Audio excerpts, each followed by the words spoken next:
The summer of 1858, the British Parliament could not sit, not because of riots, not because of war, because of the smell. The Thames had become something that no language built for polite company could describe accurately. 2.5 million people had been emptying everything: sewage, slaughterhouse runoff, tannery waste, the contents of 200,000 cesspits, directly into the river for decades. And in the July heat, the river gave it all back. Members of Parliament soaked the curtains along the river-facing windows in chloride of lime and still had to evacuate the chamber. The newspapers called it the Great Stink. The name was accurate enough that it stuck. What came next moved faster than any piece of legislation in Victorian history. Within 18 days of the smell reaching the chamber, Parliament approved funding for the most ambitious civil engineering project the modern world had yet attempted. 626 miles of brick sewer, 82 miles of intercepting tunnels, 13 pumping stations, constructed beneath a city of millions without stopping that city for a single hour. The official story is one of progress, civilization finally defeating the filth that had killed tens of thousands in 4 cholera outbreaks. Joseph Bazalgette, the chief engineer, is celebrated to this day. There are plaques. There is a bust on the embankment. The story that gets told on every guided tour and in every engineering textbook ends with triumph. But the official story has a problem. The problem is not what the Victorians built. The problem is what they found while they were building it. Before that, a quick note on what you are actually about to hear. Most people know Bazalgette's name. Almost nobody knows what his excavation crews kept reporting in the years the tunnels were being driven through London's ground, and almost nobody knows why those reports were reclassified within the Board of Works before the project was finished. By the time you reach the end of this, you will understand why the Great Stink was convenient in a way that has nothing to do with sewage. The standard account of London's underground begins in 1858 and ends in triumph. That account is leaving something out. Start with the cholera. 4 outbreaks between 1832 and 1854 killed roughly 30,000 Londoners. The dominant medical theory of the period was miasma, the idea that disease traveled through bad air rather than contaminated water. This was wrong, but it was the official position of the medical establishment, and it shaped everything about how the city responded to each outbreak. John Snow, a physician working in the Soho district, had been arguing since 1849 that cholera traveled through water, not air. He mapped the 1854 Broad Street outbreak in precise detail, tracing case after case back to a single contaminated pump. He removed the pump handle. The outbreak stopped. Snow presented his findings to the Board of Health. The Board of Health rejected them. The medical establishment was not interested in Snow's data. The miasma theory was more comfortable. It placed the source of disease in the general atmosphere, rather than in the specific infrastructure decisions of specific powerful men. If cholera came from bad air, no one was responsible. If it came from contaminated water, the question of who had allowed 2.5 million people's waste to drain into the same river that supplied the city's drinking water became very inconvenient. This is the first thing the official story quietly sidesteps. The resistance to the waterborne theory of cholera was not ignorance. It was institutional. The men who controlled London's water supply had financial interests in the existing infrastructure. Accepting Snow's data meant accepting liability. The Great Stink changed the calculation. Not because it provided new evidence. Snow's evidence was already sitting in published form and being ignored. It changed the calculation because it made the status quo politically unsustainable. Parliament was being hotboxed by the consequences of its own city's infrastructure, and the public was watching. Bazalgette's project was approved not because the evidence finally won. It was approved because the smell reached the men who had the power to approve it. Keep that in your mind as we go deeper. Joseph William Bazalgette was 42 years old when the Great Stink handed him his mandate. He had been chief engineer of the Metropolitan Board of Works since 1856, inheriting a position that had spent the previous decade producing proposals that Parliament kept refusing to fund. He had drawn plans for intercepting sewers, tunnels that would run parallel to the Thames and catch the outflow from the city's existing drainage before it reached the river, and watched those plans collect dust while the cholera outbreaks continued. After 1858, the money materialized almost overnight. What Bazalgette built was genuinely extraordinary. The 626 miles of street sewers feeding into 82 miles of intercepting tunnels were constructed with a precision that engineers still study today. The brick, over 300 million of it, was laid in egg-shaped cross-sections that Bazalgette specified would accelerate flow velocity during low-water periods. The calculations for gradient and capacity were done by hand. The construction itself was done by teams of navvies working around the clock in shifts, excavating through a city that could not pause. The engineering record is meticulous. The construction photographs are extraordinary. The surviving Board of Works documents fill archives, and in those archives, buried in the administrative records of the years between 1859 and 1865, there are reports. Here is what you need to understand about how Victorian engineering actually worked underground. When Bazalgette's crews began excavating the route of the northern outfall sewer and the Victoria embankment tunnels, they were not working through empty ground. London had been built, demolished, rebuilt, burned, rebuilt again, and expanded continuously for close to 2,000 years. Roman London, Londinium, had sat on essentially the same ground. The Norman city had layered itself over the Roman city. Medieval London had layered itself over both. The Great Fire of 1666 had burned much of the surface but left the ground beneath undisturbed. By the time Bazalgette's crews were digging, the soil under central London was saturated with the debris of every previous version of the city. This was expected. The engineers had budgeted for it. What the crews kept encountering, however, was not the expected mixture of rubble, broken pottery, and decayed timber that characterized London's archaeological record. In the records of the northern outfall sewer excavation, dated between 1859 and 1862, there are entries describing chambers of dressed stone that did not appear on any survey. There are entries describing sections of paved surface at depths inconsistent with the Roman or Norman periods. There are entries describing vaulted brick of a quality and uniformity that the foreman on site could not account for. One report from the autumn of 1861, filed by a senior foreman named Aldous, describes a section of tunnel near what is now the Shadwell area where the excavation broke through into a pre-existing passage running perpendicular to the planned sewer line. Aldous measured the passage at approximately 8 feet in height and 6 feet in width. The floor was stone-paved. The walls were plastered. The passage extended in both directions beyond the range of his lantern. Aldous reported this to the site engineer. The site engineer reported it to the Board of Works.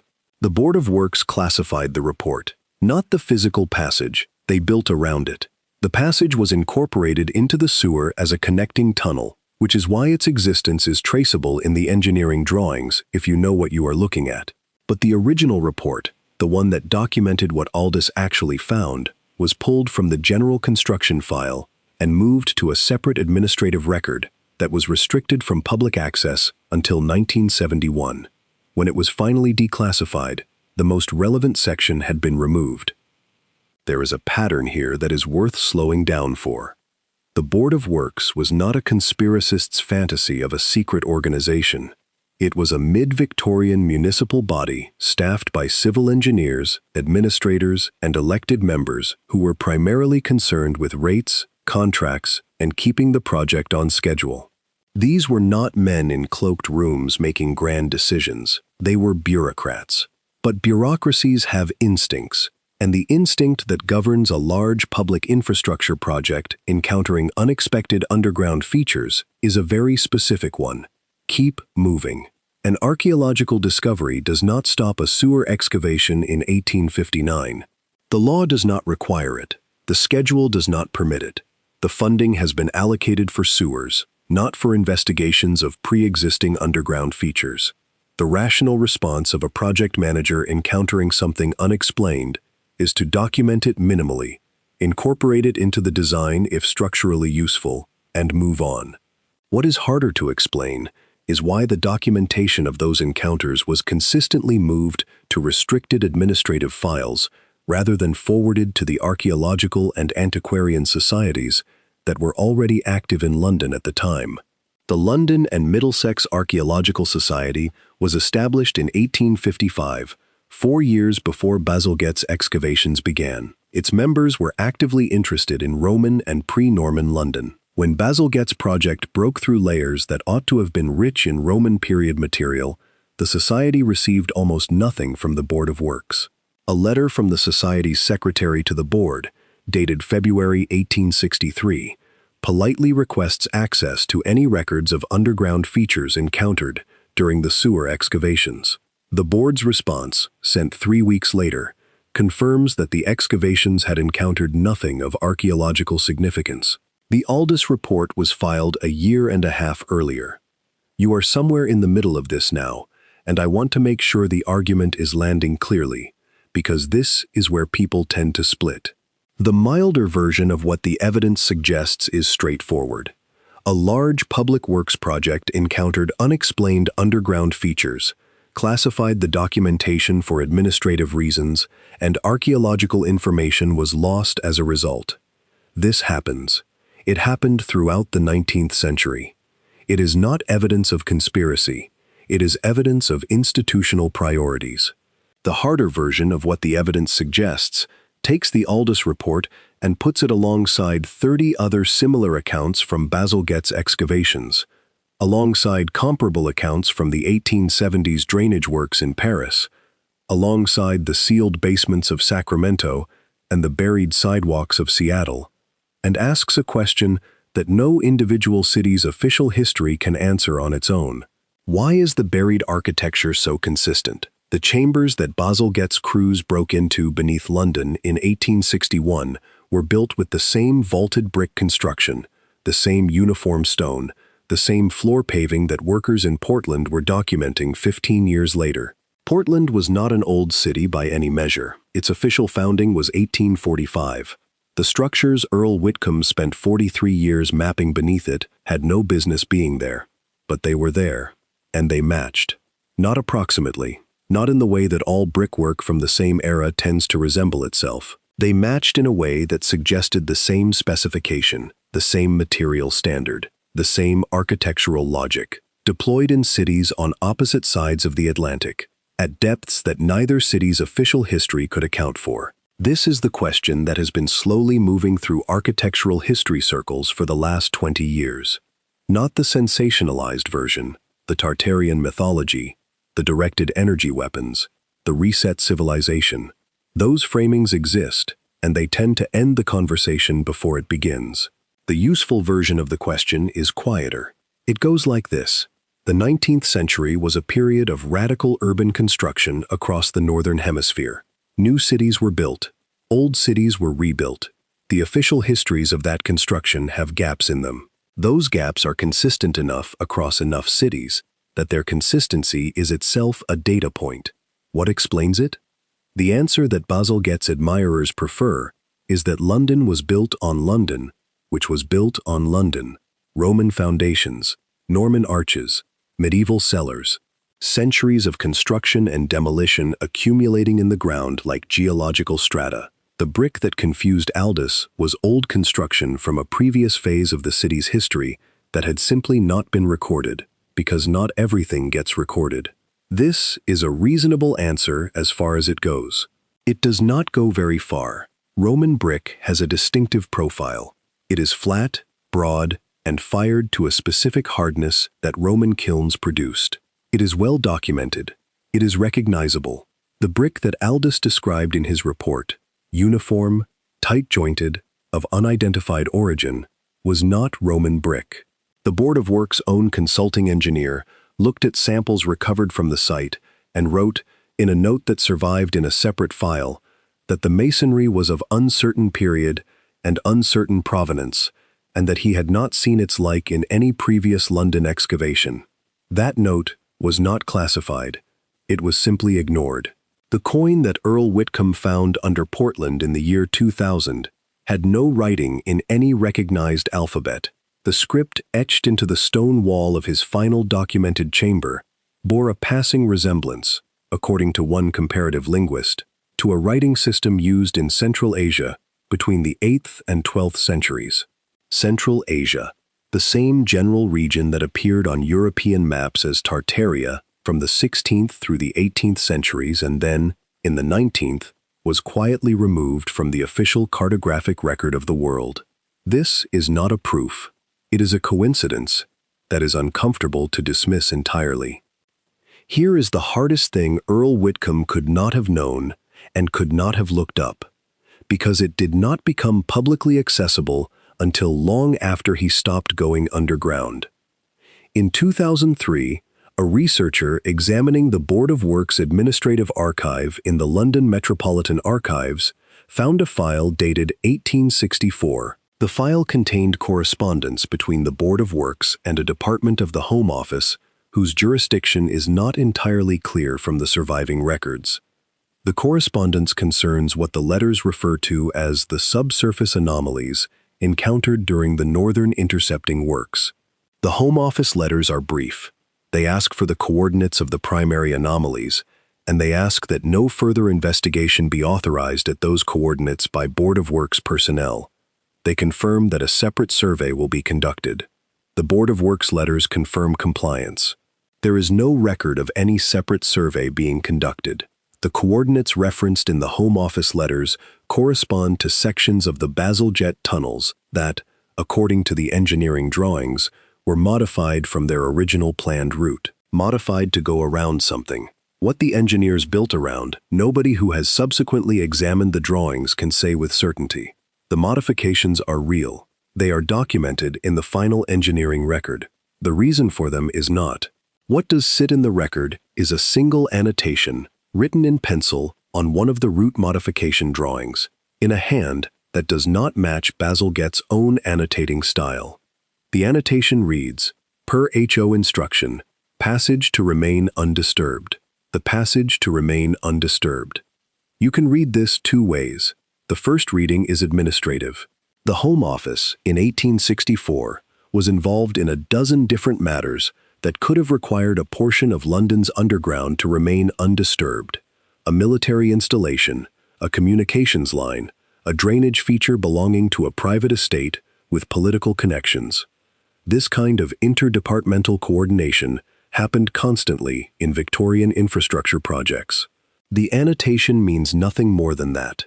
The second reading requires you to hold the Aldous report alongside the Home Office letters, alongside the route modification, alongside the pencil annotation, alongside the consulting engineer's note about masonry of uncertain period and uncertain provenance, and ask what all of them point toward when read as a set rather than as isolated documents. When you read them as a set, they point toward an institution that knew what was down there, did not want it disturbed, and had enough authority over a massive public works project to make sure it was not. That is not a small thing. A government department redirecting the route of a sewer around a subsurface feature and classifying the reports of what that feature looked like is not nothing. It is a decision. It was made by someone. It was enforced. And the feature, whatever it was, is still down there. London's sewer system has been in continuous operation since 1865. It is not excavated lightly. The ground around those route modifications has not been opened since Bazalgette's crews moved past it. The Great Stink of 1858 was real. The cholera outbreaks were real. The suffering that finally forced Parliament's hand was real. And the engineering that followed saved genuine lives in measurable numbers. None of that is in question. What is in question is whether the Great Stink was the entire reason that a city which had refused to fund its sewers for decades suddenly found the money and the will to build them in a matter of months. Because there is another way to read the speed of that response. An infrastructure project that required drilling through every major district of central London at depths that no private builder or commercial developer would ever reach. an infrastructure project that would naturally break through any pre-existing underground features and that would naturally generate the kind of documentation that could be quietly redirected to restricted files. An infrastructure project that was publicly praised, publicly celebrated, and publicly understood as the triumph of Victorian engineering over Victorian filth. The project that built the London sewers also gave a government department the cover to map and classify whatever was under the city before anyone else reached it.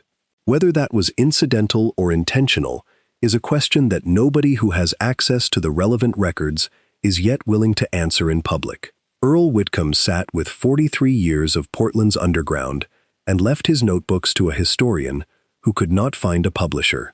The Home Office file from 1864 sat in the London Metropolitan Archives for 139 years before anyone thought to look at it carefully. In Boston, in Seattle, in Sacramento, in cities across the Northern Hemisphere that were rebuilt or newly built in the 19th century, the pattern holds.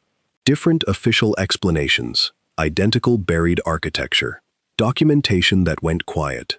What was built above these cities in the 19th century is celebrated. What was found beneath them during that construction is not discussed. Bazalgette's sewers are still carrying London's wastewater. They are still following the route that the Home Office penciled onto a modified engineering drawing in 1864. They are still going around something. Nobody has been asked to explain what. The question that this leaves open is the same question Earl Whitcomb was still asking in the months before his death. Not what was built, but when. Not who dug the tunnels in Portland or who laid the brick beneath London, but when the layer beneath the layer was sealed off. When the decision was made to build a new city on top of what was already there and to make sure that the people living in the new city had no reason to go looking. That question does not have a clean answer. It may not have one at all. What it has is the Aldous report and the Home Office letters and a pencil annotation on a modified engineering drawing and a note from a consulting engineer who saw masonry he could not account for and whose observation was filed and forgotten. And the brick is still down there, and the route modification is still documented, and the passage, whatever it was never disturbed. If the London sewers sent you looking for more, the next video on screen takes you to the Paris catacombs, where the official story ends at the surface, and what sits 2 levels below the tourist route has never been put on a map the public has seen. We are not done digging. If this reached you, if you felt what it means that a government department redirected one of the largest engineering projects in history around something it classified and never explained, this channel is not for people who want the history that fits on a plaque. It is for people who want what sits underneath the plaque. Subscribe if that is you. Save this one. The next time someone tells you the Victorian sewers are a clean story of engineering triumph, you are going to want what is in here. What did Bazalgette's crews find in that passage near Shadwell? And what do you think the Home Office did not want disturbed? Write it in the comments.